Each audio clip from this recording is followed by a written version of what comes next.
Power hides behind a uniform, mistaking quiet resolve for weakness. In a southern town heavy with old resentments, police believe their authority is untouchable, and a grieving black family easy to silence.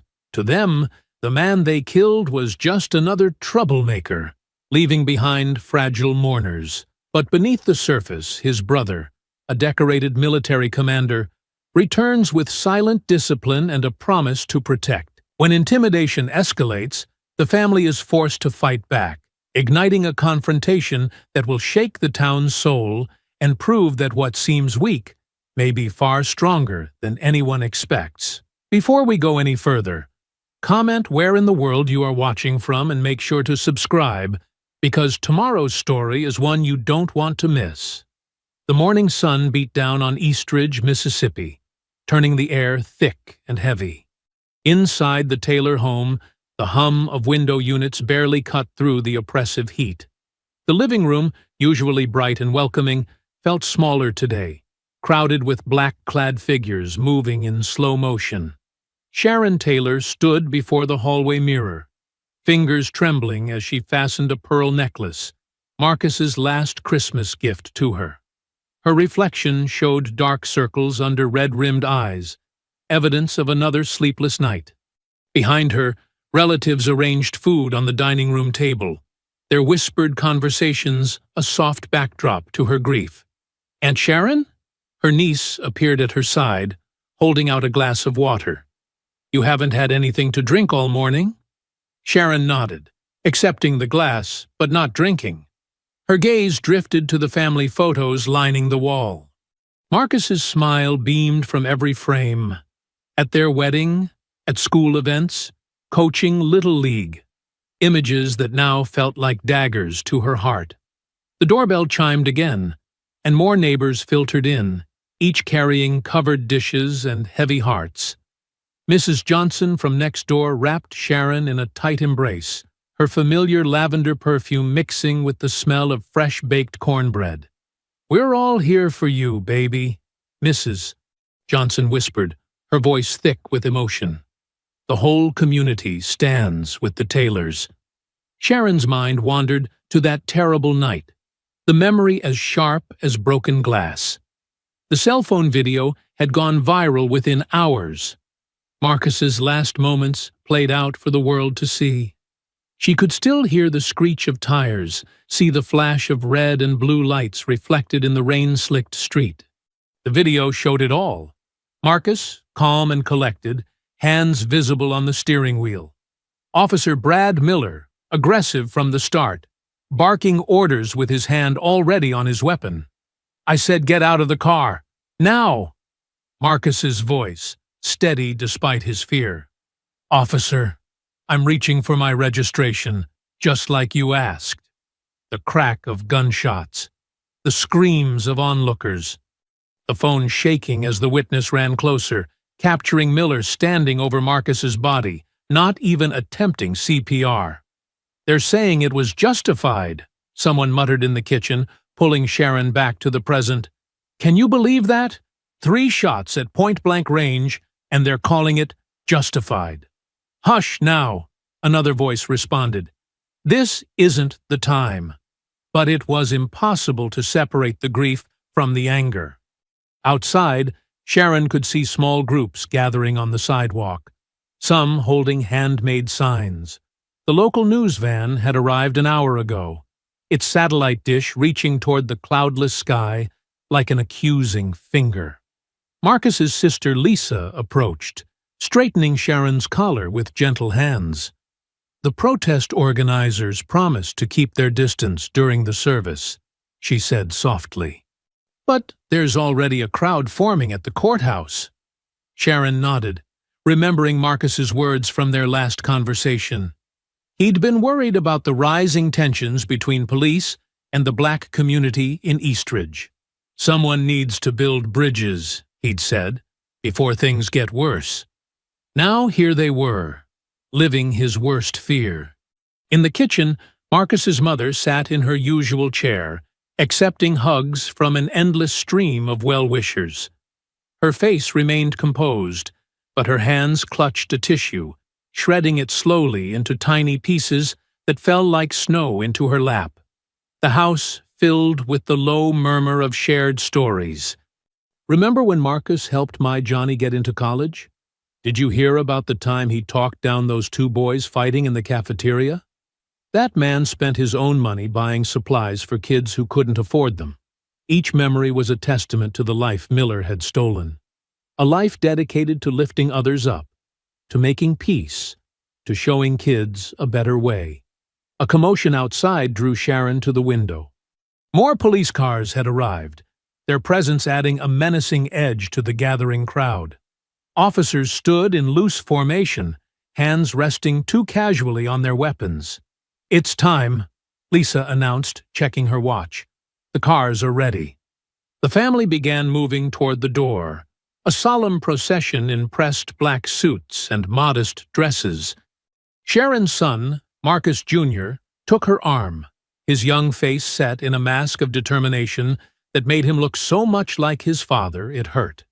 Outside, the humidity wrapped around them like a wet blanket. The funeral procession stretched down the block. Dozens of cars with their headlights on, ready to make the short drive to Greater Mount Zion Baptist Church. As Sharon settled into the lead car, she caught sight of more police vehicles parked at the intersection. Their presence felt less like protection and more like a threat, a reminder that the system that had taken Marcus was still very much in power. The driver closed her door with a soft click, and Sharon clutched her purse tighter, feeling the weight of the folded program inside. Marcus's face smiled up from the cover, his school ID photo chosen for its professional look. The same photo the news had used in their coverage, juxtaposed against Miller's body cam footage. The procession began to move, crawling through the streets of Eastridge like a black snake. In her rearview mirror, Sharon could see the church spires rising against the morning sky, and the clusters of people already gathering on its steps. More police stood watch, their badges glinting in the sunlight, while mourners filed past them with lowered eyes and raised chins. The church's ancient wooden doors groaned open as mourners filed into Greater Mount Zion Baptist Church. Sunlight filtered through stained glass windows, casting rainbow patterns across the sea of black-clad figures. The familiar scent of old hymnals and lemon polish filled the air, now mixed with the sweet perfume of funeral flowers banking the altar. Sharon sat in the front pew, her mother-in-law's hand clasped tightly in hers. Marcus Jr. sat rigid beside them, his Sunday suit already showing wrinkles from the heat. The choir began "Amazing Grace," their voices rising to the rafters, where overhead fans spun lazily against the pressed tin ceiling.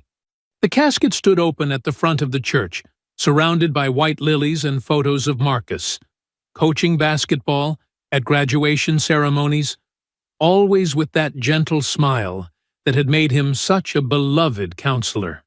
Sharon couldn't bring herself to look directly at it, focusing instead on the program in her lap, its edges already worn from her nervous fingers. A sudden shift in the atmosphere drew her attention to the back of the church. Officer Brad Miller stood in the doorway, his police uniform pressed and gleaming. Two other officers flanked him, their faces set in what they probably thought were respectful expressions.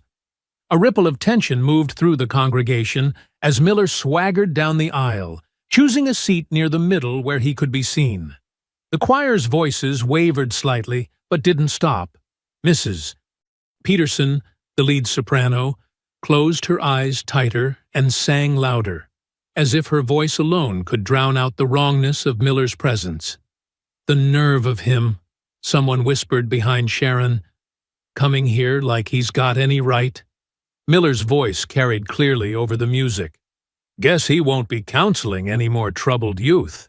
He snickered, loud enough for the nearby rows to hear. Sharon's hands began to shake.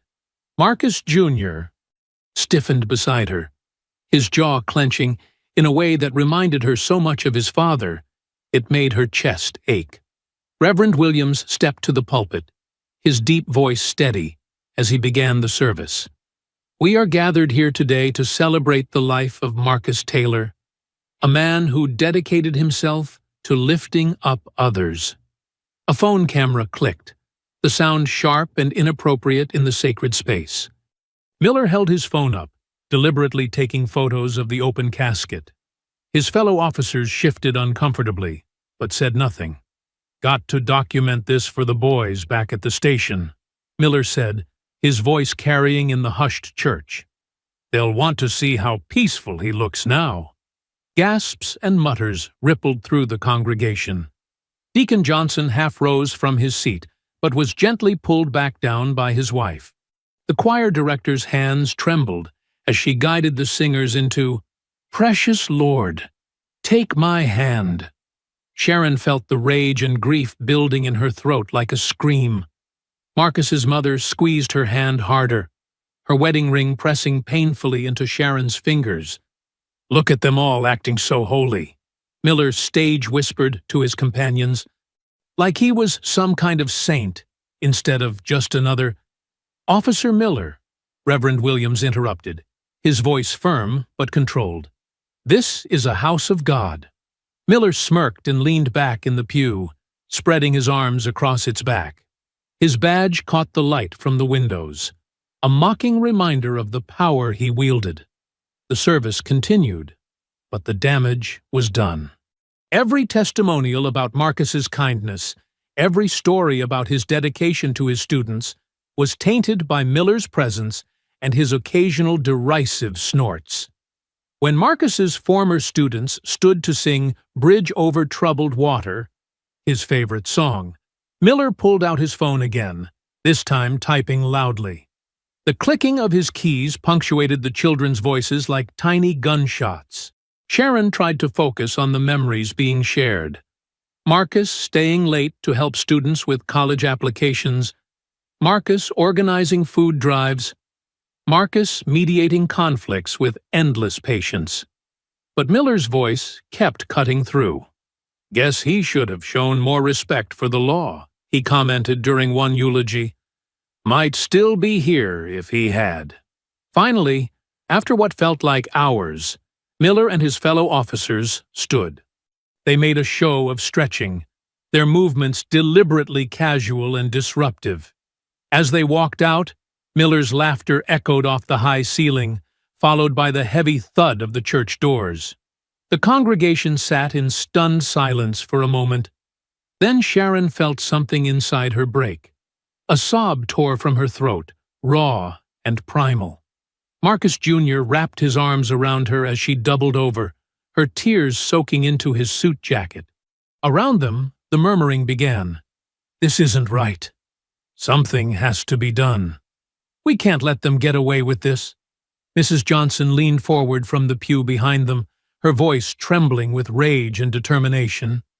"The Lord sees everything," she said, "and so did everyone in this church today. Justice will come." The choir director raised her hands, leading them into "We shall overcome." The familiar words rose from hundreds of throats, carrying years of pain and hope in every note. Sharon rocked in her son's embrace as the voices swelled around them, a promise and a prayer. The afternoon sun beat down mercilessly as mourners spilled out of Greater Mount Zion Baptist Church. The temperature had risen during the service, and now the humid air crackled with more than just heat. Police cruisers lined the street, their lights off, but their presence unmistakable. Officer Miller stood with his colleagues near their vehicles, still smirking as he showed them something on his phone. The sight of him pushed the crowd's simmering anger to a boil. "Murderer!" someone shouted. Others took up the cry, their voices rising in a chorus of rage and pain. The police shifted their stance, hands moving to their belts. Miller's smirk widened as he stepped forward, badge glinting. "Y'all want to be careful now," he called out. "Wouldn't want any more unfortunate incidents." Sharon clutched Marcus Jr. closer as the crowd surged forward. Reverend Williams tried to calm his congregation, but his words were lost in the growing chaos. Signs that had been lying flat during the service now rose into the air. Justice for Marcus. Black Lives Matter. Stop police violence. Get back, an officer ordered, unclipping his holster. The action sent a wave of panic through the crowd. Some people retreated while others pressed forward, creating a dangerous push and pull. "He killed my Marcus in cold blood," Sharon's mother-in-law cried out, her voice breaking. "And now he mocks us in our own church." The tension reached a breaking point. A water bottle arced through the air, missing Miller but shattering against a police car. Officers drew their batons, and the crowd's roar grew deafening. Then, cutting through the noise, came the sound of boots on pavement. Measured, purposeful steps.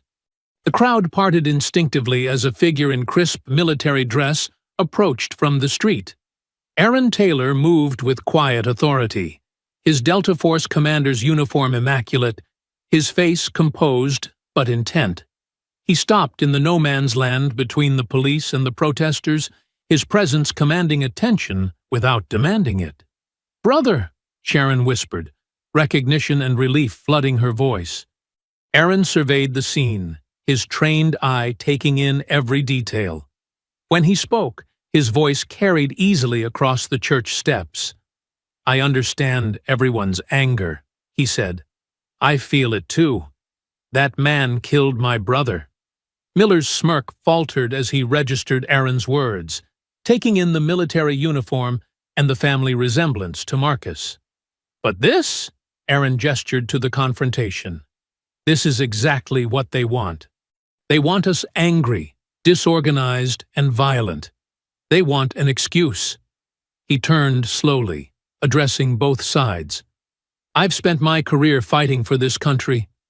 I've seen what happens when anger overcomes strategy, when rage replaces discipline."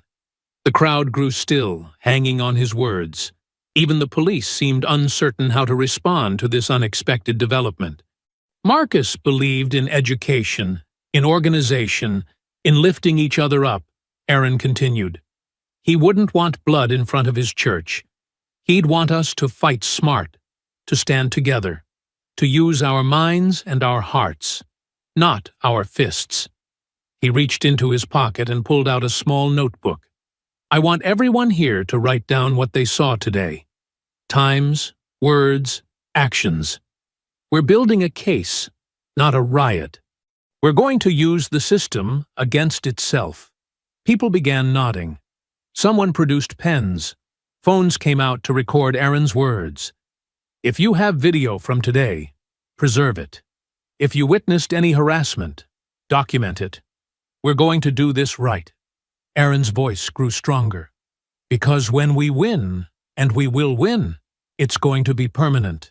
It's going to be legal. And it's going to be just." The tension began to dissipate, replaced by something more purposeful.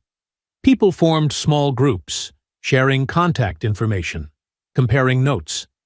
A young law student stepped forward to help collect statements. Miller and his fellow officers retreated to their vehicles, their earlier bravado deflated by this unexpected turn of events. As they pulled away from the curb, Aaron's steady gaze followed them. Sharon approached her brother-in-law, tears streaming down her face. He enveloped her in a tight embrace, careful not to crush his uniform. "I'm sorry I wasn't here sooner," he murmured, "but I'm here now, and I'm not going anywhere." Marcus Jr. joined them, and Aaron placed a strong hand on his nephew's shoulder. "Your father was the best of us," he said, "and we're going to make sure everyone knows that." The crowd continued to disperse peacefully, but with purpose. Phone numbers were exchanged, meetings were planned, and a network began to form. Where there had been chaos, Aaron had brought direction. Where there had been helpless rage, he had offered hope. "We'll start tomorrow," Aaron told Sharon, his arms still around her shoulders. "Every piece of evidence, every witness, every legal option. They thought they could mock us in our pain? They're about to learn what real strength looks like." The church steps slowly cleared, leaving behind not the scene of violence the police had expected, but something far more dangerous to their impunity. An organized community ready to fight with truth and law rather than fists and fury.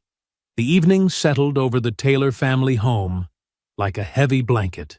The dining room, with its familiar wallpaper and well-worn chairs, felt different now, emptier, despite being full of people. The clink of silverware against plates punctuated the silence as Sharon placed a casserole dish on the table, one of many brought by church members after the service. Aaron sat at the head of the table, a position Marcus used to occupy. The change felt wrong, but necessary. His military bearing remained, even in this intimate setting, as if his training wouldn't let him fully relax. Marcus Jr. pushed his food around his plate, while Mama Taylor, their mother, dabbed at her eyes with a napkin. "You need to eat something, baby," Sharon urged her son softly, reaching over to touch his hand. The boy nodded but didn't lift his fork. The TV hummed quietly in the background until a familiar name caught their attention. Aaron reached for the remote and turned up the volume. "In the officer-involved shooting of Marcus Taylor," the news anchor was saying, "the police department maintains that Officer Brad Miller acted within protocol when Taylor allegedly reached for his waistband during a routine traffic stop. Body camera footage appears to support—" "That's a lie," Mama Taylor's voice cracked. "My boy never reached for anything. He had his hands up." Aaron muted the TV, his jaw tight. "They're spinning it, using the same old playbook." He turned to Sharon. "You said there was bystander video?" Sharon nodded, her hands trembling as she reached for her phone. "Mrs. Johnson's daughter recorded it from their porch. It shows everything. Marcus with his hands clearly visible, Miller shouting contradictory orders, then—" She couldn't finish. A knock at the door made everyone jump. Sharon's neighbor, Patricia, stood there with an envelope in her hand, her face drawn with concern. "This was stuck in your screen door," she said, handing it to Sharon.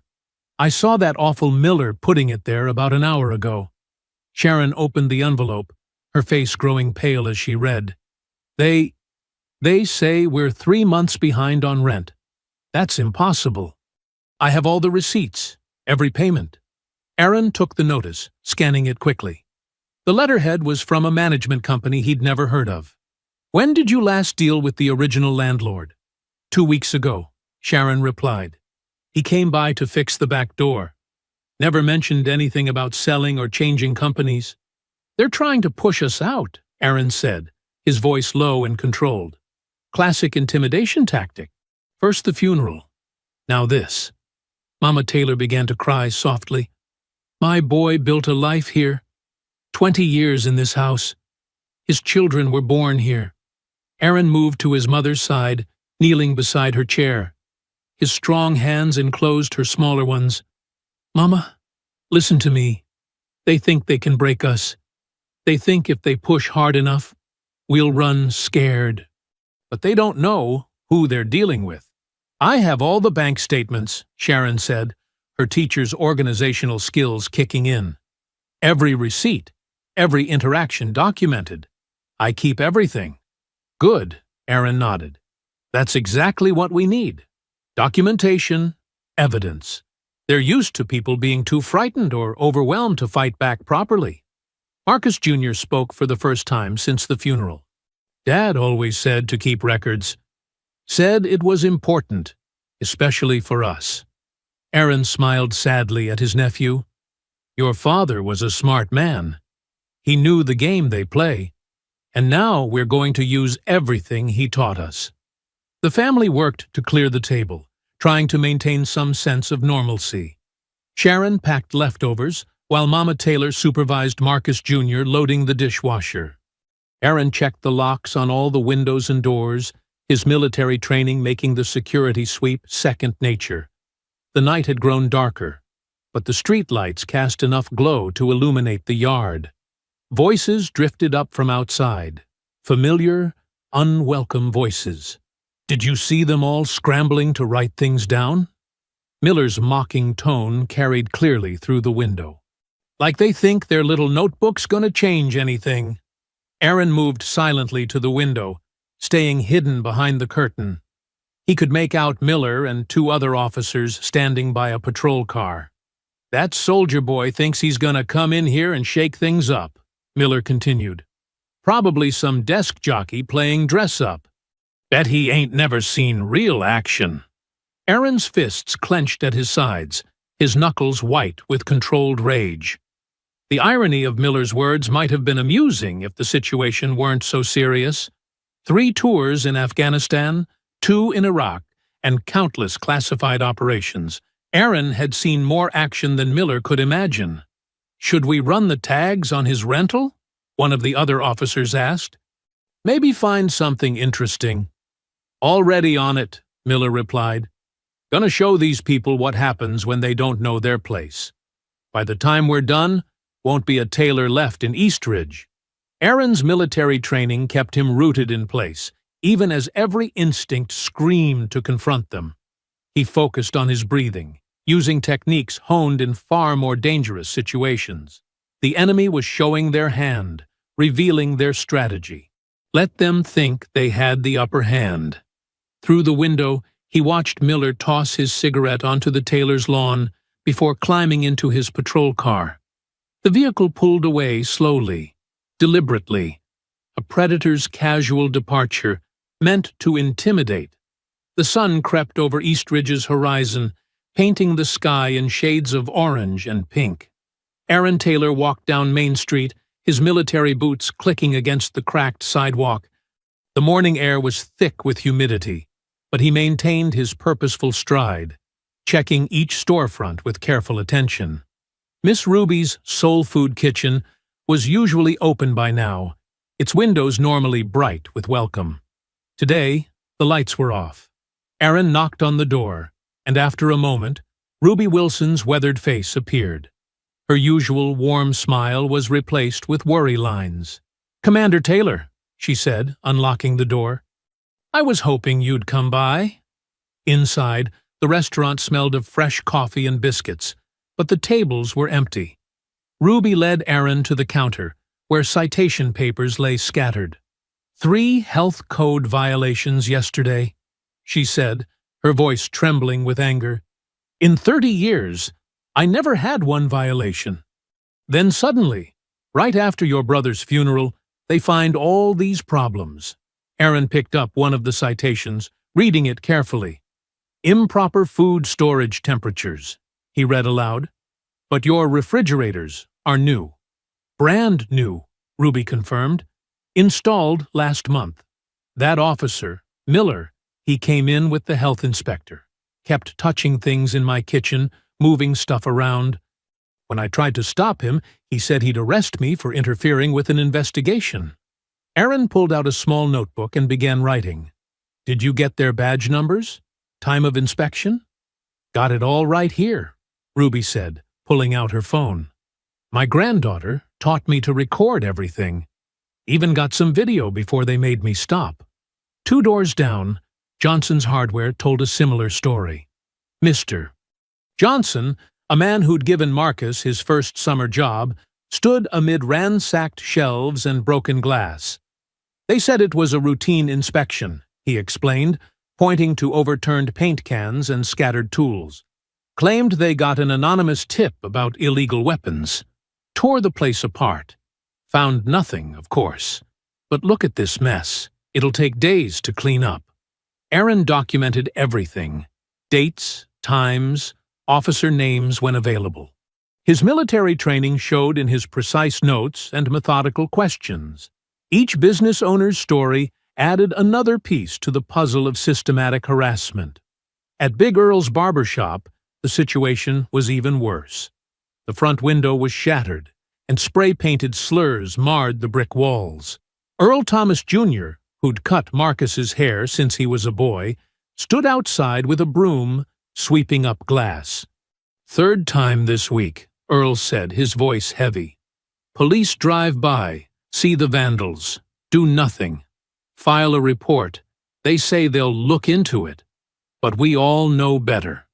Aaron helped Earl sweep, his presence drawing curious onlookers.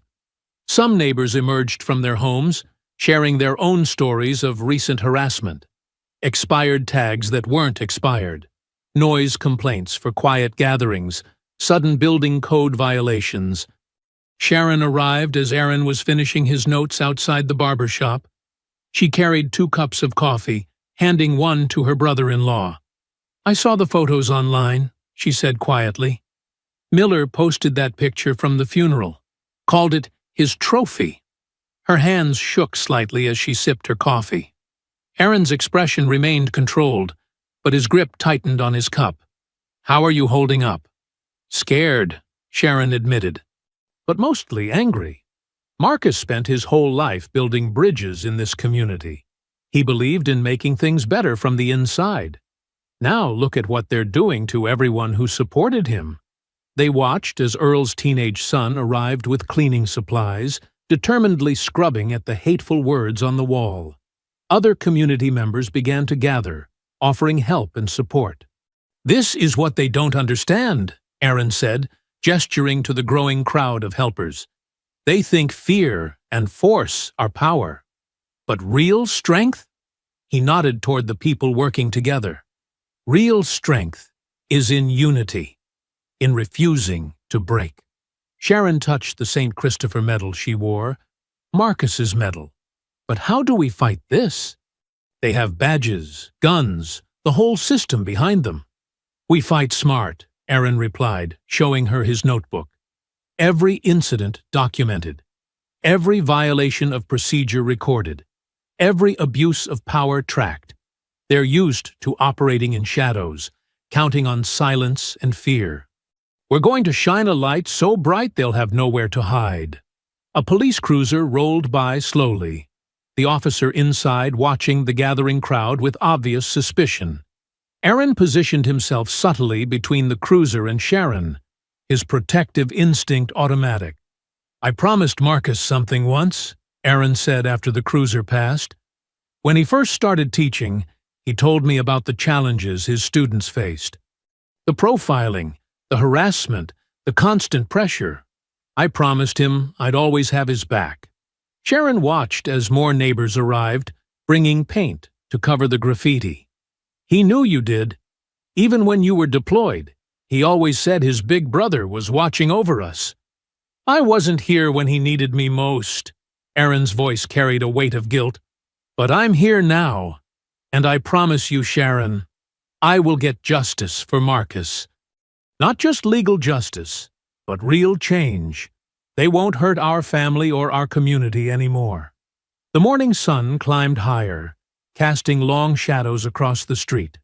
Earl's son had nearly finished cleaning the wall, while others organized repairs for the window.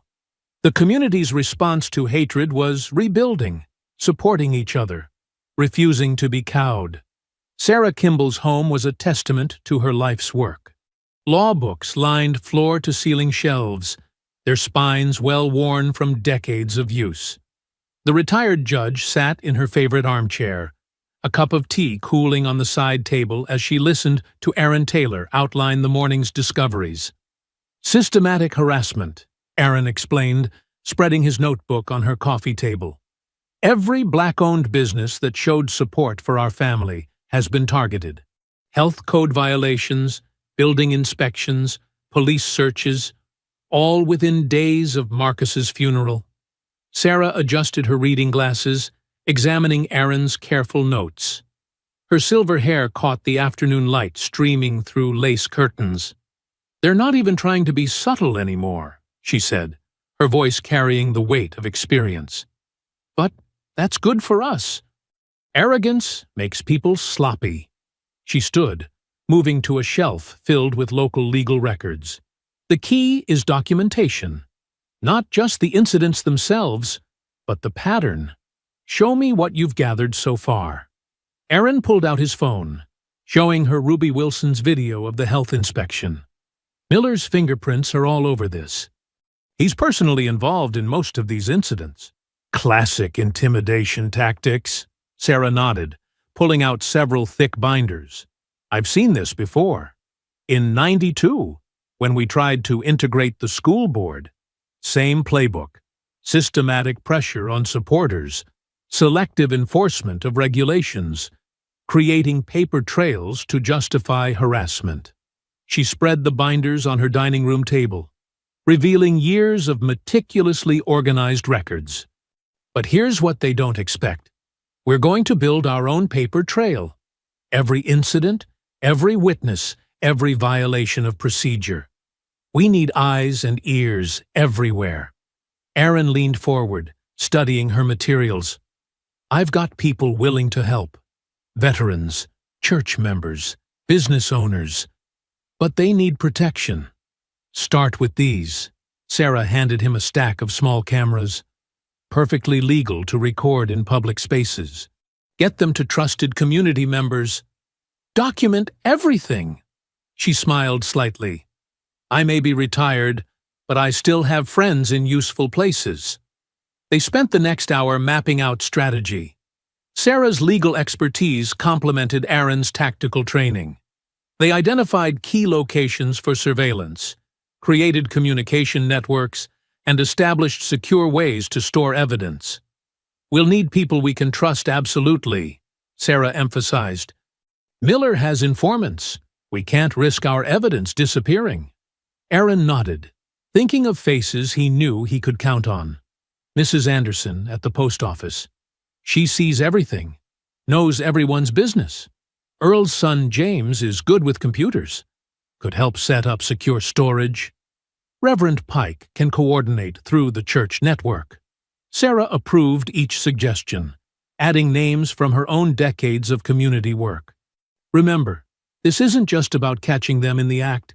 We need to prove the pattern. Show how these random incidents connect. They moved to her study, where Sarah pulled out city planning maps and property records. Follow the money, she advised. Every corrupt system has a paper trail. Miller's just a foot soldier. We need to find who's really pulling the strings. Erin studied the documents, his military training helping him spot patterns. These properties, all purchased within months of each other, right after the new police chief took office. Exactly. Sarah pointed to several locations. Businesses forced to sell after repeated citations. Properties rezoned overnight. Always the same buyers, hidden behind shell companies. The afternoon stretched into evening as they built their strategy.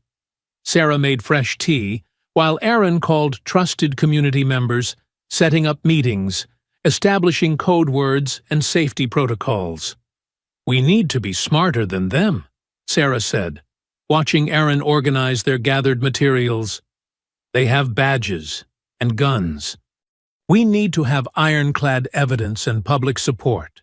Erin's phone buzzed with messages from people ready to help. Mrs. Anderson reporting unusual police activity near the church. James sending links to secure cloud storage. Reverend Pike confirming Sunday's prayer meeting, their cover for training volunteers. This is how we fight, Erin said, his voice firm. Not with violence, but with truth. Every move they make, we document. Every abuse of power, we record. Build the case so strong they can't ignore it. Back at his house, Erin cleared space in his garage. He hung a large map of Eastridge, marking locations of incidents with red pins. String-connected related events, creating a visual web of corruption. Timeline cards detailed each occurrence. Dates, times, witnesses, evidence collected. Sarah had given him copies of key documents, which he now organized chronologically. Property records, police reports, business licenses, pieces of a puzzle slowly coming together. He added photos from his morning visits, each showing a different face of systematic harassment. The garage wall became a command center, a testament to the battle ahead. Erin stood back, studying the connections. Miller's name appeared repeatedly, but he wasn't alone. Other officers, city officials, business owners, all part of a larger network of corruption. His phone buzzed again. More community members signing up to help. More eyes watching, more evidence gathering. Aaron added their names to his trusted contacts list, careful to use the code system Sarah had suggested. The wall told a story, not just of Marcus's death, but of years of systematic oppression. Each pin, each string, each document revealed another layer of injustice. But now, finally, they had a plan to expose it all. The morning sun had barely risen when Aaron began his rounds. His military training showed in his methodical approach.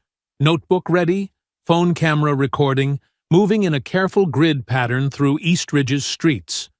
Every interaction between police and civilians caught his attention, especially in predominantly black neighborhoods.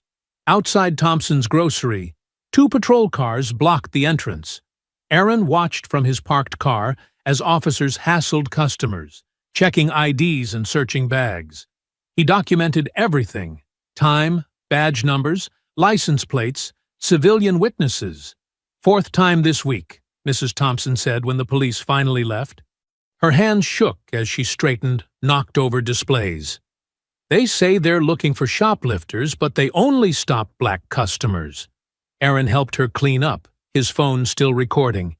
Have you kept records of previous visits? Every single one. She pulled out a thick notebook from under the counter. Times, dates, which officers? Just like you asked. By mid-morning, news vans appeared on Main Street. Aaron had contacted several national networks, sharing initial evidence of systematic harassment. Now reporters interviewed residents, their cameras capturing stories of police abuse that had gone unchecked for years. It's not just random incidents, Aaron explained to a CNN reporter, showing her his documented pattern of harassment. Look at these citations.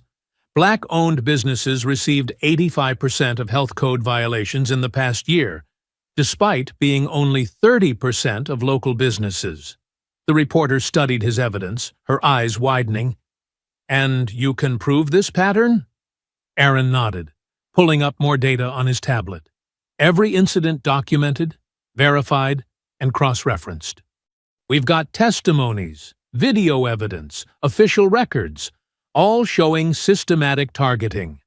Throughout the day, more community members came forward. A line formed outside Reverend Pike's church, people waiting to share their stories with journalists. Aaron coordinated with Sarah Kimball, ensuring each testimony was properly documented and verified. They gave me 3 tickets in one day, an elderly woman told NBC News, her hands clutching crumpled citations. Said my garden gnome violated city ordinances. Been there 20 years. Never had a problem before I put up my Black Lives Matter sign. The police response was immediate and aggressive. More patrol cars appeared, officers filming protesters and taking notes. Aaron watched them photograph license plates of cars parked near the church. Stay calm, stay organized, he reminded everyone during an impromptu community meeting. Document everything. Use your phones, but keep your distance. Don't give them any excuse. By afternoon, the story had gone viral. Social media lit up with videos from Eastridge. Local residents shared their experiences using hashtags Sarah had suggested, creating a digital timeline of abuse. Officer Miller and his colleagues grew more confrontational. They parked outside black-owned businesses, running unnecessary ID checks on customers. Aaron's network of observers reported each incident, building their case stronger by the hour. They're trying to intimidate us, Aaron told Sarah during a brief meeting. But they're just giving us more evidence. In his garage command center, Aaron updated the wall map. New pins showed police harassment locations, creating clear patterns of targeted enforcement. Red string connected related incidents, revealing coordination that couldn't be coincidental. James, Earl's tech-savvy son, helped Aaron secure their digital evidence. Everything's encrypted, he explained, setting up automated backups. Even if they seize our devices, they can't access the cloud storage. Local business owners shared security footage showing police misconduct. Aaron collected statements from former officers who'd left the force in disgust. Each piece of evidence strengthened their case, showing a department rotten with racism and corruption. "The world needs to see this," a Washington Post reporter said, reviewing Aaron's documentation. "This isn't just about one incident. It's systematic oppression caught on camera." As evening approached, tension filled Eastridge's streets. Police cruisers circled protest gatherings, lights flashing. Officers stood in threatening formations, hands on weapons. But Aaron's training had prepared the community. "Don't react," he reminded protesters through their secure messaging system. "Record everything. Stay peaceful. Let them show their true colors." In Sarah's study, Aaron carefully uploaded their gathered evidence, multiple secure copies, distributed across different servers.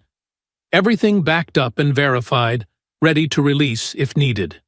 "Each folder is time-stamped and authenticated," James confirmed, double-checking their security measures. "We've got redundant backups. They can't bury this anymore." The wall of evidence in Aaron's garage had grown. Photos, documents, testimony transcripts, a damning collection of proof. He added the day's new incidents, each one strengthening their case against the department's systemic racism. Mrs. Anderson called with updates from her post office vantage point. Reverend Pike reported increased surveillance around the church. Community members kept watching, recording, documenting, just as Aaron had trained them. At his laptop, Aaron organized the final files. Videos showed clear patterns of harassment. Spreadsheets revealed discriminatory enforcement statistics. Official documents exposed coordinated targeting of Black residents and businesses. The evidence was overwhelming and undeniable. Aaron encrypted the last files and sent them to secure storage, knowing they were now ready for whatever came next. The digital alarm clock showed 2:17 a.m. when the phone rang, shattering the quiet of the Taylor home. Sharon jolted awake, her heart pounding. She reached for her cell phone with trembling fingers. "Hello?" Her voice wavered in the darkness. "Get out of Eastridge while you still can," a distorted voice growled. "Your husband didn't listen. Look what happened to him." Sharon's breath caught in her throat. The phone slipped from her grasp, clattering onto the hardwood floor. Aaron, who had been sleeping in the guest room down the hall, appeared in her doorway seconds later, alert and ready. "Sharon? What's wrong?" He crossed the room in 3 quick strides, switching on the bedside lamp. She couldn't speak at first, just pointed at the phone on the floor. Aaron picked it up, checking the call log. "Blocked number," he muttered, his jaw tightening. Sharon wrapped her arms around herself, shivering despite the warm night air. They threatened me. Mentioned Marcus."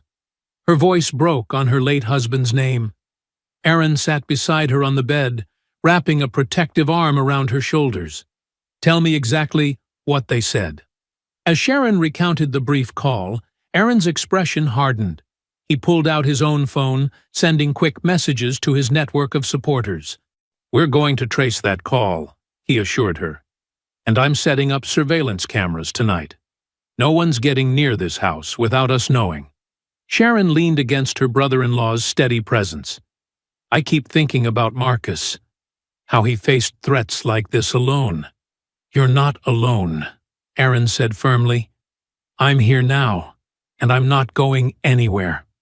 They sat in silence for a few minutes, the ceiling fan spinning lazily above them. Then Sharon's phone chimed with a notification. Aaron reached for it first, but Sharon grabbed it before he could. Her sharp intake of breath told him everything. "What is it?" Sharon turned the phone screen toward him, her hand shaking. There on Facebook was the photo Miller had taken at Marcus's funeral, posted with a caption that made Aaron's blood boil. "One less troublemaker in Eastridge. Who's next? Blue Lives Matter." That son of a... Aaron caught himself, standing up to pace the room. His military training kicked in, helping him channel his rage into focused energy. Sharon scrolled through the comments, each one worse than the last. Miller's supporters were out in force, adding their own racist remarks and threats. How can he just post that? Sharon's voice cracked. That's my husband. That's Marcus. Aaron stopped pacing, his expression determined. Because he thinks he's untouchable. But he just made a massive mistake. He pulled out his phone again, taking screenshots and sending them to Sarah Kimball and their media contacts. Within minutes, their secure messaging group lit up with responses. Community members reported similar threats. The photo was being shared widely, drawing national attention and outrage. I need you to pack a bag, Aaron said, his tone leaving no room for argument. Just essentials. You're staying at Sarah's house tonight. Sharon started to protest, but Aaron held up his hand. Miller's escalating. He's trying to intimidate us, which means our evidence is making him nervous. But I'm not taking any chances with your safety. As Sharon gathered her things, Aaron made calls. His Delta Force contacts promised additional security measures. Local supporters volunteered to watch the house in shifts. I feel like I'm running away, Sharon admitted as she zipped up her overnight bag. Like I'm letting them win. Aaron took her hands in his. You're not running. You're being strategic. Remember what I told the protesters? We have to be smart about this fight. A car pulled up outside, Sarah Kimball's sedan. Aaron checked through the window before opening the door, scanning the street for any suspicious vehicles. I'll have the cameras installed before dawn, he told Sharon as he walked her to Sarah's car. And I'm setting up a safe house network. We're not just playing defense anymore. Sarah hugged Sharon as she got in the car. My guest room's all ready. And I've got some news about Miller's previous complaints that you'll want to hear. Aaron watched until their taillights disappeared around the corner. Back inside, he began implementing his security plans, his mind racing with next steps. Miller's arrogance in posting that photo would be his downfall. But first, Aaron had to ensure his family's safety. He worked through the night, installing cameras, reinforcing locks, and coordinating with supporters. Every few minutes, his phone buzzed with updates about the growing online outrage over Miller's post. Near dawn, Aaron returned to Sharon's room. He sat in the armchair by her window, maintaining his vigil even though she wasn't there. The first rays of sunlight crept across Marcus's photo on the bedside table, his bright smile a reminder of everything they were fighting for. Aaron's hands clenched the armrests. Miller and his corrupt colleagues had enjoyed their power for too long, terrorizing families like his with impunity. That ended now. He would use every skill, every contact, every resource at his disposal to expose their crimes and bring them to justice. Saturday morning cast long shadows through the stained glass windows of Mount Zion Baptist Church. In the basement, folding chairs scraped against concrete floors as community leaders filed in, their faces set with determination. Aaron Taylor stood at a makeshift podium, his military bearing evident even in civilian clothes. Thank you all for coming, he began, scanning the faces before him. Local business owners, church elders, teachers, and civil rights activists filled the rows. We're here because what happened to Marcus isn't just about my family anymore. It's about every family in East Ridge living under the shadow of fear. Mrs. Washington, who owned the corner grocery store, raised her hand. They've doubled their patrols past my shop. Yesterday, they wrote me up for a code violation that doesn't exist. Aaron nodded, making notes on a legal pad. That's exactly why we need to coordinate our response. They want us scattered and afraid. We'll show them united and determined. A creak from the back stairs drew everyone's attention. Deputy Carlos Ramirez stood in the doorway, still in uniform, his expression unreadable. The room tensed. Aaron noticed how Ramirez's hand stayed away from his weapon, a deliberate choice to appear non-threatening. Deputy, Aaron acknowledged calmly, though his muscles coiled instinctively. "This is a public meeting. You're welcome to observe." Ramirez nodded once and took a seat in the back corner. Some people shifted their chairs away from him, while others whispered behind raised hands. Aaron redirected attention to the matter at hand. "We're planning a peaceful march for next Saturday. 2 miles, starting from the courthouse and ending at City Hall." He unrolled a map across the table. "We'll need marshals every 50 feet, all trained in de-escalation." Reverend Matthews, his gray hair catching the fluorescent light, leaned forward.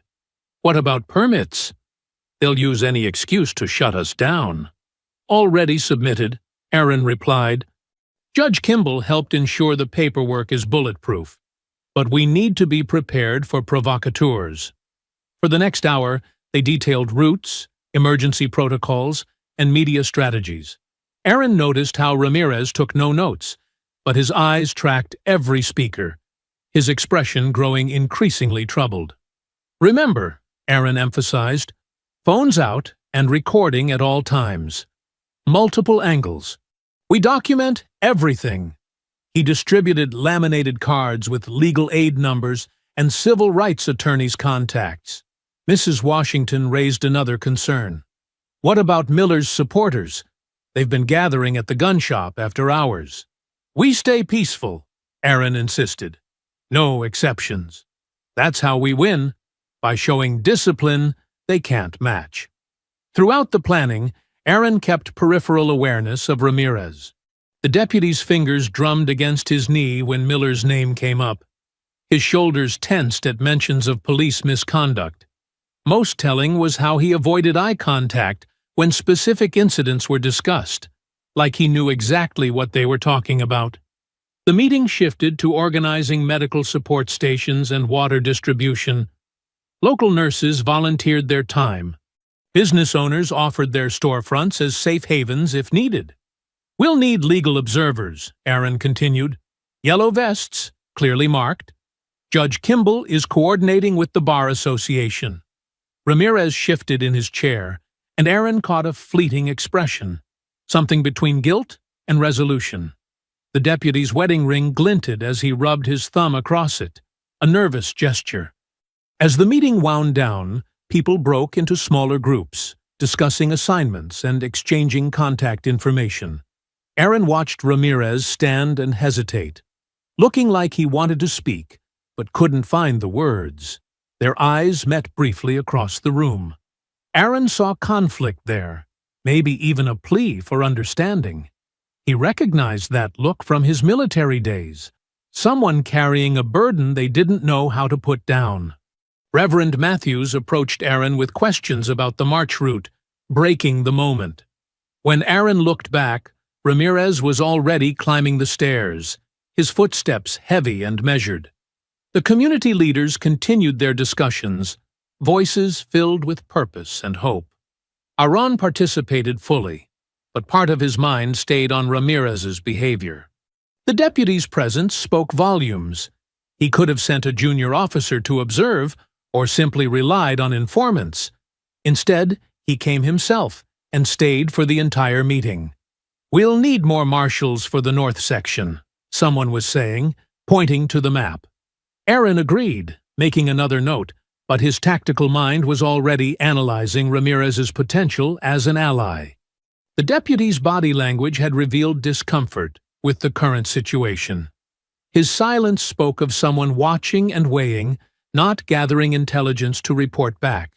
The basement gradually emptied as people left with their assignments. Aaron rolled up the maps and collected the sign-up sheets, mentally adding Ramirez to his growing network of contacts and possibilities. Sometimes, he knew from experience, the strongest allies came from unexpected places. Mrs. Washington was the last to leave, pausing to squeeze Aaron's arm. "Marcus would be proud of you, son." "We all are." Aaron helped stack the chairs, his movements efficient and purposeful. The morning's meeting had accomplished its goals. The march was taking shape. The community was organizing. And perhaps, just perhaps, they'd found a crack in the blue wall of silence. The morning sun beat down on Main Street as hundreds of protesters gathered near the courthouse steps. News vans lined the curbs, their satellite dishes reaching toward the sky like metal flowers. Cameras clicked and whirred, while reporters did their stand-ups, gesturing at the growing crowd behind them. Aaron Taylor stood at the front of the march, wearing a crisp white shirt and black tie. He checked his watch, 10:58 a.m. In 2 minutes, they would begin. The marshals in their bright yellow vests were already in position, spaced exactly 50 feet apart, as planned. CNN, ABC, NBC. Sharon whispered beside him, counting the network logos. Even Fox News showed up. Aaron nodded, scanning the crowd. Signs rose above the sea of faces. Justice for Marcus Taylor. Stop police brutality. Black Lives Matter. Church groups stood shoulder to shoulder with college students. Local business owners marched alongside retired teachers. The diversity of the crowd sent a powerful message. At exactly 11 a.m., Reverend Matthews raised his bullhorn. Let us begin with a prayer. The crowd fell silent, heads bowed. Even the reporters lowered their microphones respectfully. As they started moving, Aaron's military training kicked in. He noticed everything: the police officers positioned at intersections, the unmarked cars trailing slowly alongside the march, the photographers on rooftops. Most importantly, he spotted Officer Brad Miller standing with a group of cops near City Hall, his stance aggressive, even from 2 blocks away. The marchers moved as one body, their steps measured and dignified. They sang, "We Shall Overcome," the familiar melody carrying across downtown Eastridge. Sharon held Aaron's hand tight, her other arm linked with their mother's. "Water station ahead," Aaron murmured into his radio, and the marshals smoothly directed people to the volunteers handing out bottles. The summer heat was intense, but they'd prepared for it. Medical teams in red vests watched for signs of heat exhaustion. Halfway to City Hall, Aaron noticed Deputy Ramirez standing apart from the other officers. Unlike his colleagues who wore riot gear, Ramirez was in his regular uniform. His eyes met Aaron's briefly before sliding away. The crowd grew larger as they walked, with more people joining from side streets. Aaron estimated nearly 1,000 participants now. The news helicopters circling overhead captured the scale of it. A river of humanity flowing through the heart of Eastridge. As they approached City Hall, the tension ratcheted up. A line of police officers stood at the top of the steps, Miller front and center. His hand rested on his weapon, a smirk playing at the corners of his mouth. Aaron raised his voice. "Remember what we practiced: dignity and discipline." The marchers stopped precisely where planned, filling the plaza but maintaining clear paths to the streets. Aaron stepped up to the portable podium they'd set up, adjusting the microphone. "We gather today not in hatred, but in hope," he began. The crowd fell silent, news cameras swinging toward him. "Not in violence, but in righteous determination." As Aaron spoke, he kept peripheral awareness of the police line. Miller's smirk had fallen away, replaced by something darker. But it was Ramirez who caught his attention. The deputy was slowly working his way down the steps, moving casually between groups of officers. The speech lasted exactly 12 minutes, as planned. Other community leaders took turns at the podium while Aaron stepped back, coordinating with the marshals through his earpiece. The crowd remained peaceful but energized, their presence a testament to the community's unity. Near the end of the rally, as people began dispersing in organized groups, Aaron felt a brush against his arm. Deputy Ramirez passed by, his movement so smooth it looked accidental.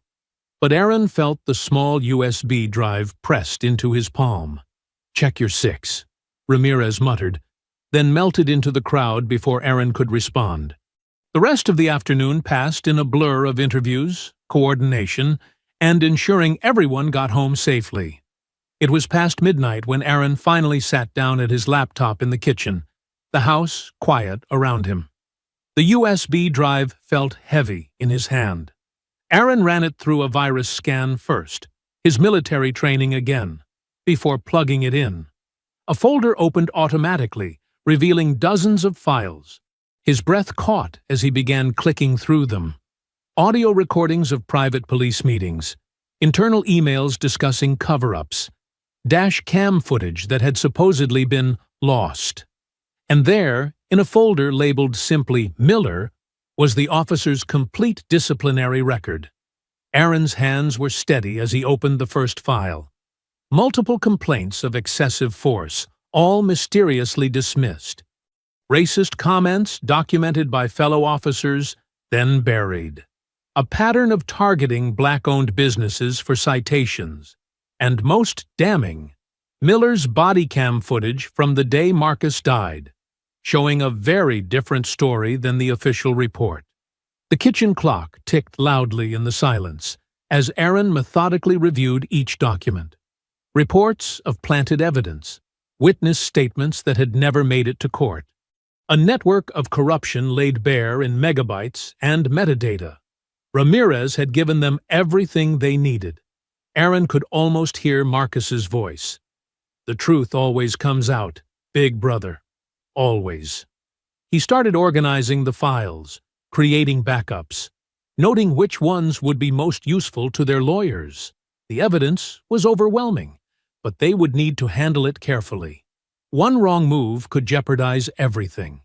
The USB drive glowed faintly in his laptop's port, a tiny beacon of hope in the dark kitchen.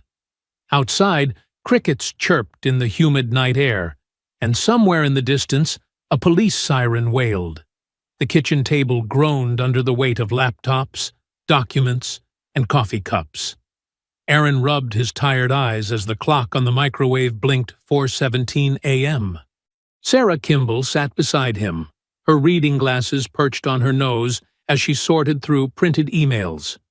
"These payment records are damning," Sarah whispered, sliding a document toward Aaron. "Look at these deposits to Miller's offshore account. They line up perfectly with the harassment complaints from black business owners." Aaron's secure phone buzzed, a signal from his Delta Force team. He stepped onto the back porch, where crickets still chirped in the pre-dawn darkness. "Ghost 6, secure," a familiar voice crackled through the encrypted line. "Martinez, good to hear you," Aaron replied softly. "We've got your 6, brother. The team's already working. Rodriguez cracked their network firewall an hour ago. Watson's running financial traces. Chen's got surveillance on Miller and his crew." Aaron leaned against the porch railing. "I appreciate this. It's not exactly standard operating procedure." "Nothing standard about watching a brother's killer walk free," Martinez said. "We take care of our own.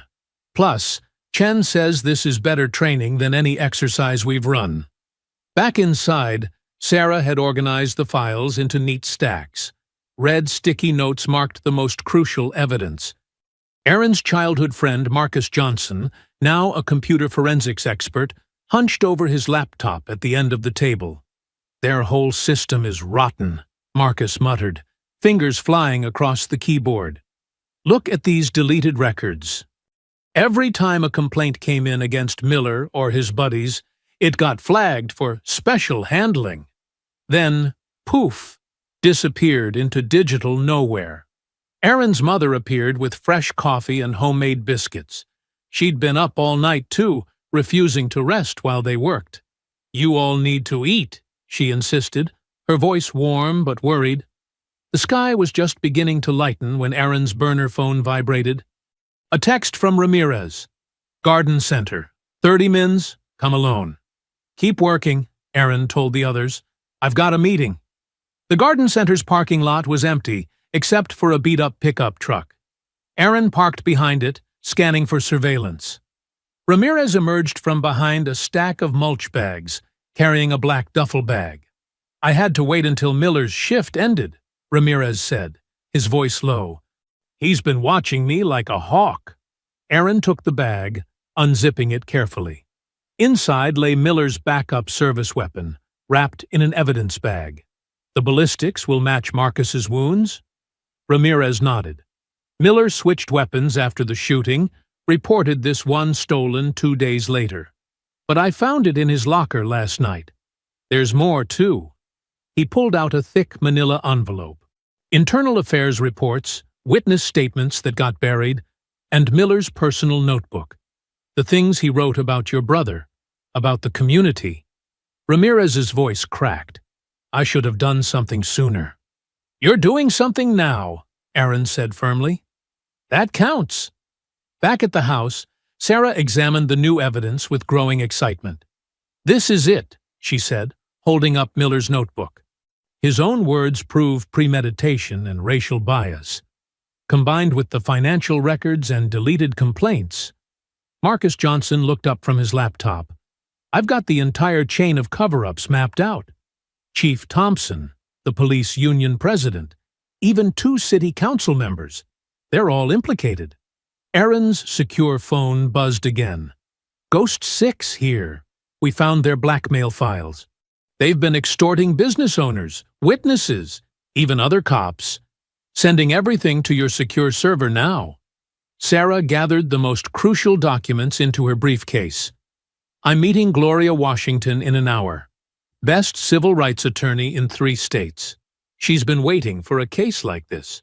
Aaron's mother brought more coffee, her hands steady now. Marcus always said the truth would come out, she murmured. He believed in justice, even at the end. The sun was fully up as Sarah prepared to leave. The evidence they'd gathered overnight filled 3 boxes and 2 encrypted hard drives. Aaron helped load everything into her car. This is more than just Miller now, Sarah said, her eyes bright with purpose. This is about dismantling a whole system of corruption. Are you ready for that fight? Aaron thought of Marcus, of Sharon's tears, of all the families who'd suffered in silence. More than ready. Sarah patted his arm. Gloria's office opens at 8. By noon, we'll have a legal team assembled. By tonight. She smiled for the first time in days. Well, let's just say some people in Eastridge won't be sleeping well. Through the kitchen window, Aaron could see his mother hugging Marcus Johnson, both of them crying and laughing at once. The weight of the evidence they'd gathered, the strength of the allies they'd assembled, it felt like the tide was finally turning. Ramirez's burner phone buzzed one last time. Miller's getting nervous. Keep watching your backs. Aaron deleted the message, knowing their case was growing stronger by the hour. The morning light streamed through the windows, warming the stack of documents that would change everything. The morning sun hadn't yet burned through Eastridge's humidity when the first news vans arrived. By noon, satellite trucks lined Main Street, their antennas reaching toward the sky like metal trees. Reporters clutched microphones, their faces gleaming with sweat as they delivered updates to cameras. Breaking news from Eastridge, Mississippi, a CNN reporter announced, her blazer dark with perspiration. Governor Williams has just called for a full investigation into the death of Marcus Taylor and allegations of systemic corruption within the Eastridge Police Department. Inside the Taylor home, Aaron and Sharon watched the coverage unfold on their living room TV. The governor's press conference played on every channel, his stern face filling the screen. The evidence presented to my office is deeply disturbing, Governor Williams declared. I've ordered the State Bureau of Investigation to conduct a thorough review. Effective immediately. Officer Brad Miller is suspended pending the outcome. Sharon gripped Aaron's hand. They're finally listening, she whispered, tears tracking down her cheeks.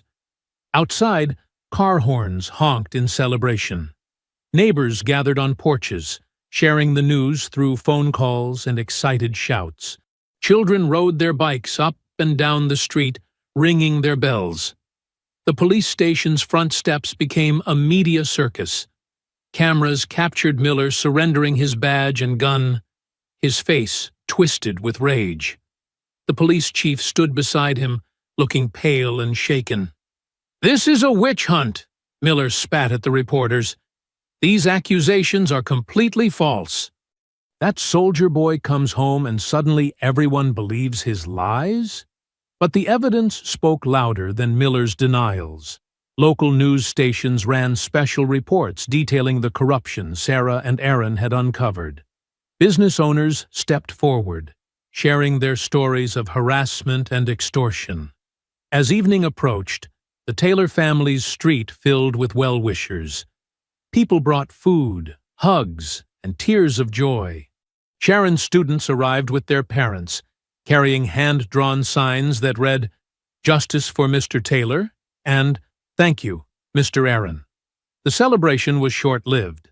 The police union held their own press conference at sunset. Their spokesman, red-faced and combative, painted a different picture. "Aaron Taylor is no hero," he declared. "He's a military-trained agitator who's stirring up unrest in our peaceful community.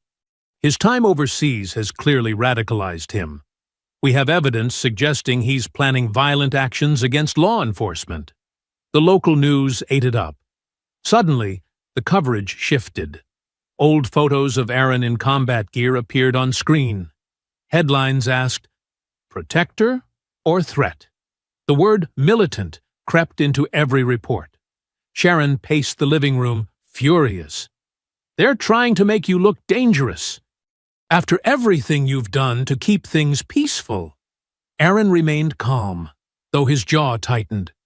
"They're scared. This is what they always do when they're losing control." Around midnight, the street had finally quieted. Sharon was washing dishes, the TV still murmuring in the background. Aaron sat at the kitchen table, reviewing documents with Sarah on the phone. The flash of police lights through the windows came without warning. "Aaron Taylor!" a voice boomed through a megaphone. "Come out with your hands up!" Sharon dropped a plate, ceramic shattering across the floor.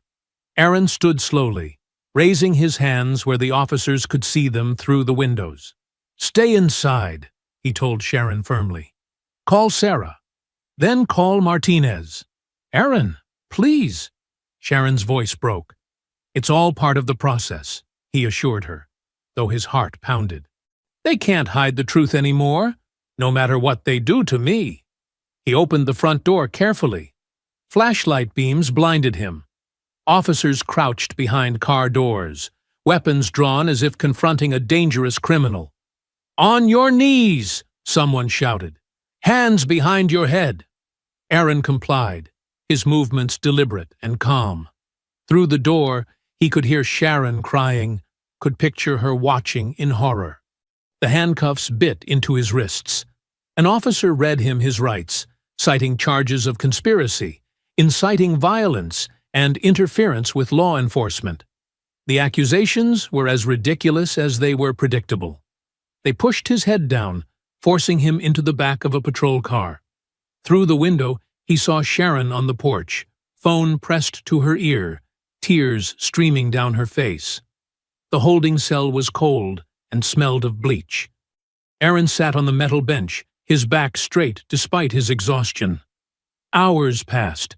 Through the small window in his cell door, he could see the sky beginning to lighten. Then he heard it, voices, growing louder, chanting, "Free Aaron Taylor! Free Aaron Taylor!" The sound swelled, echoing through the station's corridors. Feet stomped on pavement. Cars honked in rhythm with the chants. An officer hurried past, speaking urgently into his radio. "We've got at least 200 protesters out front. News crews are arriving. We need backup." Aaron closed his eyes, listening to his community rise up. Even here, in this cell, he could feel the tide of justice rising. Miller might have his badge, the union might have their lies, but the truth had a power all its own. The chants grew louder, 100 voices becoming 1,000. "Free Aaron Taylor! Free Aaron Taylor!" Through his window, Aaron watched the sunrise paint the cell wall gold. Outside, his people were marching, united and unafraid. They knew, as he did, that this arrest wasn't an ending. It was just another step in the long journey toward justice.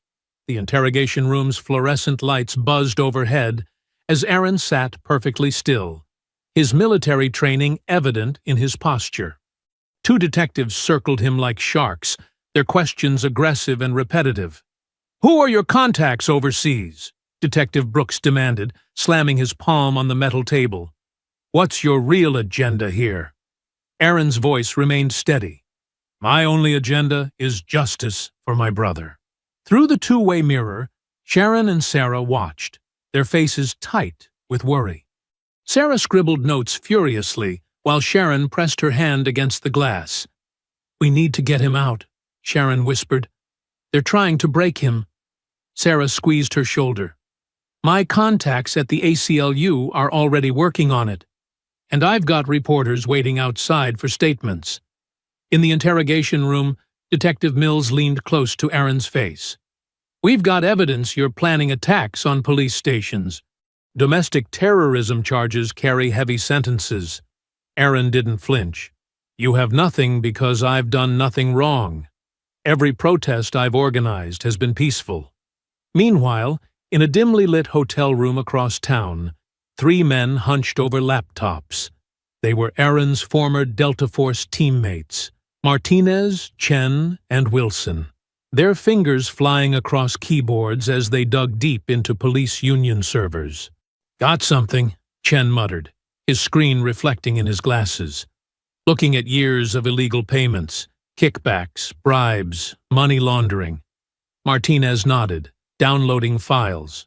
The union's been running a protection racket, collecting fees from businesses to avoid harassment. Wilson grabbed his secure phone. "I'm calling our FBI contact now." This is exactly what they need. Back at the jail, Sarah addressed a crowd of protesters and media. Her voice carried across the courthouse steps, clear and commanding. "Aaron Taylor is a decorated war hero who came home to seek justice for his murdered brother," she declared. "His arrest is a desperate attempt to silence the truth." Sharon stepped up to the microphone next, her teacher's voice steady despite her fear.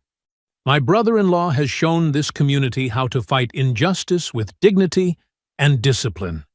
His only weapon has been the truth." Inside the jail, Aaron was returned to his cell. Hours passed like molasses. He did push-ups to stay warm, counting under his breath to keep his mind focused. Suddenly, the station erupted with activity. Aaron heard raised voices, doors slamming, rapid footsteps. Through his cell window, he saw FBI agents in windbreakers moving through the corridors, carrying boxes of evidence. "Federal agents!" a voice boomed through the station. "Everyone stay at your desks. This is now a federal investigation." The local officers looked stunned as agents seized computers and files. In the evidence room, technicians photographed and cataloged years of covered-up complaints against Miller and others. Sarah burst into the station, waving court papers. "I have a federal order for Aaron Taylor's immediate release. All charges are suspended pending investigation." The cell door opened with a clang. Aaron stepped out, rolling his shoulders to release the tension. Sarah hugged him fiercely. "Your team came through," she whispered. "The FBI has everything: union corruption, evidence tampering, illegal surveillance." Outside, the crowd's cheers were deafening. Sharon pushed through the reporters, throwing herself into Aaron's arms. Her tears soaked his shirt as cameras flashed around them. "I knew you'd be okay," she said, though her trembling hands betrayed her fear. "The whole town stood up for you." Aaron addressed the crowd briefly, his voice hoarse but firm. "Thank you for your faith. Thank you for standing strong. This isn't about me. It's about justice for Marcus and for our entire community." As federal agents continued their raid, Miller appeared at the edge of the crowd. He'd been released on bail hours earlier, his face twisted with hatred as he watched Aaron's triumph. "This isn't over," he snarled, just loud enough for those nearby to hear. Then he turned and disappeared into the gathering darkness, leaving only the echo of his threat behind. The community's celebration continued into the evening. People brought food and drinks to the Taylor house, sharing stories of the protests and FBI raid. Children played on the lawn while adults gathered on the porch, their relief palpable in the warm night air. Aaron sat with Sharon on the porch swing, his arm around her shoulders as they watched their neighbors celebrate. For the first time since Marcus's death, genuine smiles lit up faces. Hope had returned to Eastridge. Sarah joined them, legal papers spread across her lap. The FBI's evidence is overwhelming. The whole department will be overhauled. Miller's previous victims are already coming forward. What about Miller? Sharon asked, tension creeping back into her voice. He's out on bail, Sarah confirmed. But with federal charges pending, he won't get far. Aaron pulled Sharon closer, feeling her tremble slightly. The night's shadows seemed deeper somehow, knowing Miller was out there somewhere, his rage and hatred festering in the darkness. The streetlights cast long shadows as Aaron, Sharon, and his mother walked home from the candlelight vigil. Their footsteps echoed off the closed storefronts of Main Street, the night air thick with humidity. Sharon carried a wilting bouquet of flowers, and Mrs. Taylor clutched her shawl tight despite the warmth. Such a beautiful service, Mrs. Taylor said softly. Marcus would have... A figure stepped out from the shadows of Wilson's hardware store. Brad Miller stood there, his stance unsteady, eyes wild with desperation and hate. The metallic glint of a gun caught the streetlight. Well, ain't this touching? Miller's voice was slurred with anger and alcohol. The whole Taylor family, out for a stroll. Aaron immediately moved in front of Sharon and his mother, his body tensing. Miller, you're drunk. Go home before you make things worse for yourself. Miller's laugh was harsh. Worse? You've already ruined everything. He gestured with the gun. But I'm taking something with me. His free hand shot out and grabbed Sharon's arm, yanking her forward. Sharon cried out in pain as Miller dragged her toward him. Mrs. Taylor screamed. Aaron moved with the fluid precision of his years of training. In one motion, he pushed his mother toward the store's recessed doorway while stepping forward to break Miller's grip on Sharon.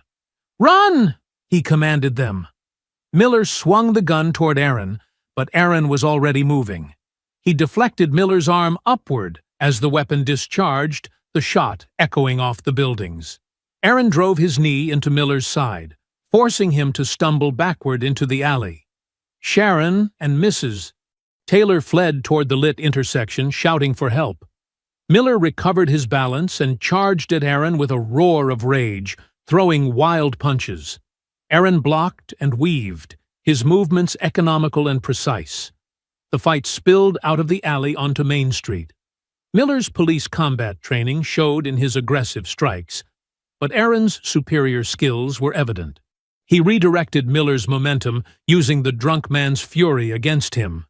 Stand still and fight, you coward! Miller bellowed, swinging the gun like a club. Aaron caught Miller's gun arm and twisted, forcing the weapon to clatter across the pavement. Miller broke free and ran toward the 24-hour convenience store, shoving past a startled customer. Inside the store, Miller grabbed items off shelves, hurling them at Aaron. Bottles shattered, bags of chips exploded. The cashier ducked behind the counter, frantically calling 911. You think you're better than me? Miller screamed, throwing a display of energy drinks. You and your whole family looking down on us. Aaron advanced steadily, dodging the projectiles. No one looked down on you, Miller. You did this to yourself. People were gathering outside now, phones raised to record the scene. Miller noticed them and his face contorted. He vaulted the counter, grabbing the cashier's baseball bat. Everyone's gonna see this, Miller snarled, swinging the bat. They're gonna see me take down the great Aaron Taylor. Aaron caught the bat mid-swing and wrenched it away. Miller crashed through the store's back door into the parking lot, Aaron close behind. The growing crowd followed at a distance, their phone cameras capturing every moment. In the parking lot's harsh fluorescent lights, Miller found his gun where it had fallen earlier. He raised it with trembling hands. "Stay back! I'll shoot!" Aaron's voice was calm. "No, you won't. It's over, Miller. Don't make it worse." Miller's finger tightened on the trigger. Aaron moved like lightning, closing the distance before Miller could fire. His hand clamped down on Miller's wrist, twisting until the gun pointed skyward. Miller howled in pain, but wouldn't release the weapon. They grappled intensely, spinning across the asphalt. Miller fought with the desperate strength of a cornered animal, but Aaron's training showed in every movement. He methodically weakened Miller's grip while avoiding the ex-officer's attempts to headbutt and kick him. Finally, Aaron executed a precise joint lock. The gun dropped from Miller's nerveless fingers. In seconds, Aaron had Miller face down on the pavement, arm bent behind his back in a control hold. "You're under arrest, Brad Miller," came a voice from the crowd. FBI agents pushed through, weapons drawn. Local police cruisers arrived with lights flashing, illuminating the scene like a macabre theater. The crowd's phones captured everything as agents handcuffed Miller. He was sobbing now, all his bravado gone. "You don't understand," he blubbered as they lifted him. "They were ruining everything." Sharon and Mrs. Taylor appeared with Sarah Kimball, who was already coordinating with the FBI. News vans were pulling up, reporters rushing toward the scene with microphones and cameras. "Are you hurt?" Sharon asked, checking Aaron for injuries. "I'm fine," he assured her, watching as Miller was placed in a police car. "It's really over now." The crowd had swelled to fill the parking lot, their phones still recording as Miller was driven away. The night air crackled with excitement and relief as people shared videos and called friends. The convenience store owner emerged, surveying the damage but smiling broadly. "That was something else," he said to Aaron. "Like watching one of them action movies, except it was real justice this time." The courthouse steps buzzed with activity as reporters thrust microphones toward Aaron and Sharon. The jury had deliberated for less than 3 hours before finding Brad Miller guilty on all counts.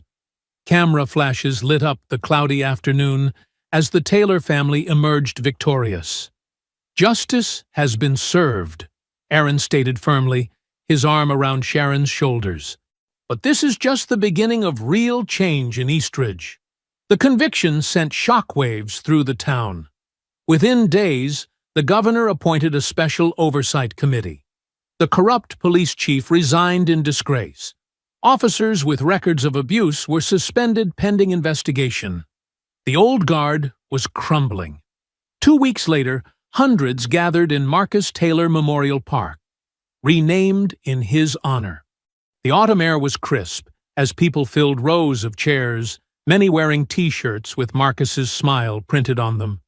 Children played near a newly installed playground while their parents found seats. Aaron stood at the podium, looking out at familiar faces. Sharon sat in the front row with their mother, both wearing purple, Marcus's favorite color. Judge Sarah Kimball was there too, along with Deputy Ramirez and his family. "My brother Marcus believed in this community," Aaron began, his voice carrying across the hushed crowd. "He saw the best in people, even when they couldn't see it in themselves.